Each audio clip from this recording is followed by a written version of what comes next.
Hi, my name is Mellie Harris of BzyBipolar. I help my community to strengthen their mental health through self-acceptance and practice of yoga, community engagement, and travel.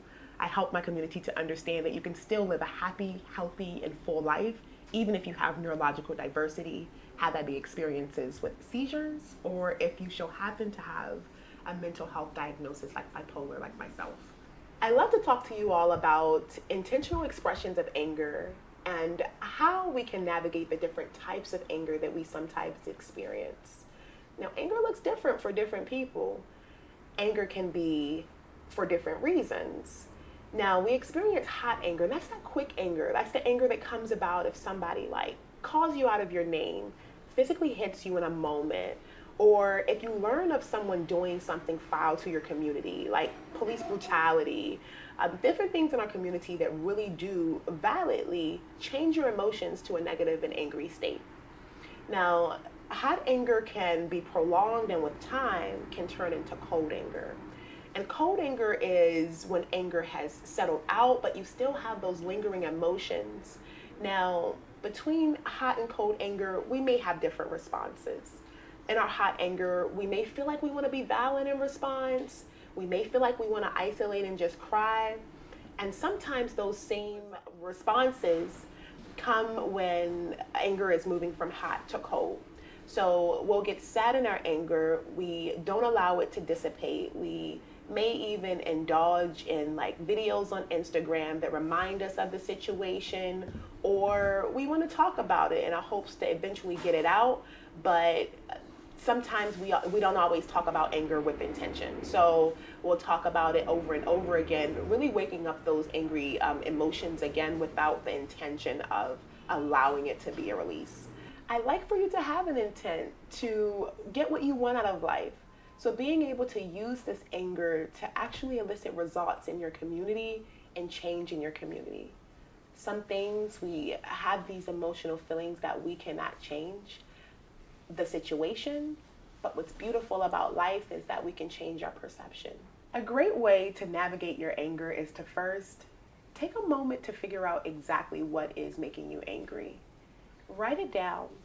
Journaling really helps you to see what you're experiencing clearly and help you to build a detailed response on how you want to show up in response to this anger, and then also how you want to elicit change going forward.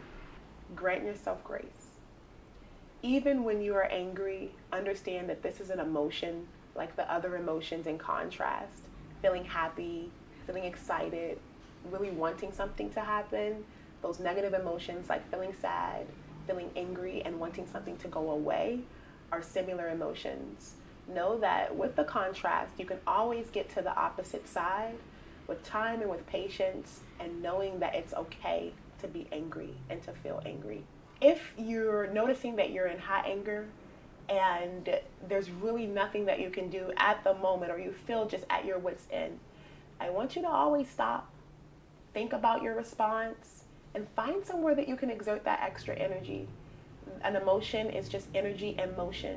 So if you can find a way to physically move your body in an intense way, have that be through exercise, have that be going for a swim, have that be going for a brisk walk. And take the moment to indulge in those activities to get your energy down. And then pair it with an activity like yoga, some deep breathing to really solidify your emotions.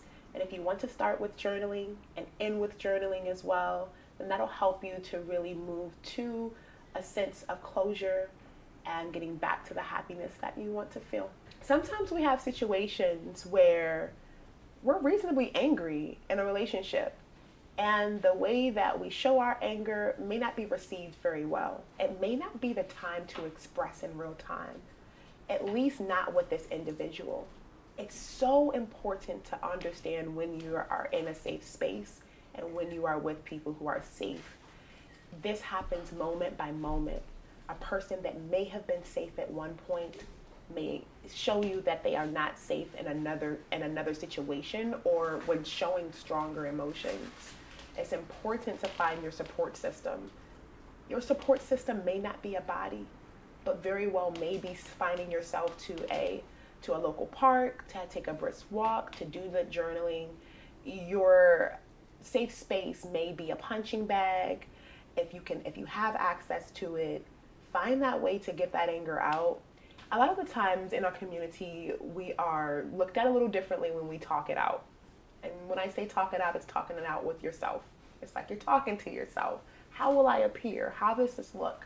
But it's one of our greatest outlets that we have. If you have a cell phone, turn on your voice recorder and have a moment to really explore your emotions through voice.